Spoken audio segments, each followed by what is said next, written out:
5 দফা দাবি আদায়ের লক্ষ্যে ত্রিপুরা ইলেকট্রনিক রিক্সা শ্রমিক সংঘের উদ্যোগে পশ্চিম জেলার ট্রাফিক এসপির নিকট ডেপুটেশন প্রদান করা হয়েছে। সংঘের এক শ্রমিক জানিয়েছেন, ট্রাফিক কর্তৃক ইলেকট্রনিক রিক্সা হয়রানিমূলক ছবি তোলার মাধ্যমে জরিমানা আওতায় আনা বন্ধ করা হোক। যাত্রী ওঠানামার ক্ষেত্রে বটতলা, মোটর স্ট্যান্ড, রাধানগর প্রতিটি পয়েন্টে নির্দিষ্ট সময় দেওয়া হোক।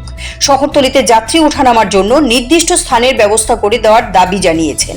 পাশাপাশি যতদিন পর্যন্ত পরিবহন দপ্তর কর্তৃক ফিটনেসের জরিমানা মকুব না হচ্ছে ততদিন পর্যন্ত ইলেকট্রনিক গাড়িকে জরিমানা করা যাবে না এবং প্রতিটি পয়েন্টে ট্রাফিক কর্তৃক লকারের মাধ্যমে গরিব শ্রমিকদের দীর্ঘক্ষণ আটকে রাখার প্রথা অবলম্বনের প্রত্যাহার করারও দাবি জানিয়েছেন। বিএমএস অনুমোদিত ত্রিপুরা ইলেকট্রনিক রিক্সা শ্রমিক সংঘের প্রতিনিধিরা মঙ্গলবার বৃষ্টি উপেক্ষা করে মিছিল করে ট্রাফিক সুপারের কার্যালয়ে যান।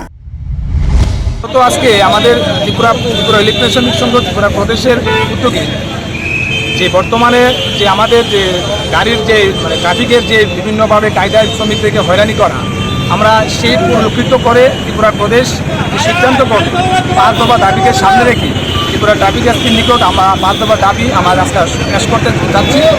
আমরা আজকে দাবি পেশ করব, তারপরে যদি আমাদের কোনো আশানুরূপ ফল না আসে, এই ধরনের কার্যকলাপ যদি বর্জন না হয় এবং কোথাও যদি আইনের ক্রাইটেরিয়া থাকে আমরা অবশ্যই মানব।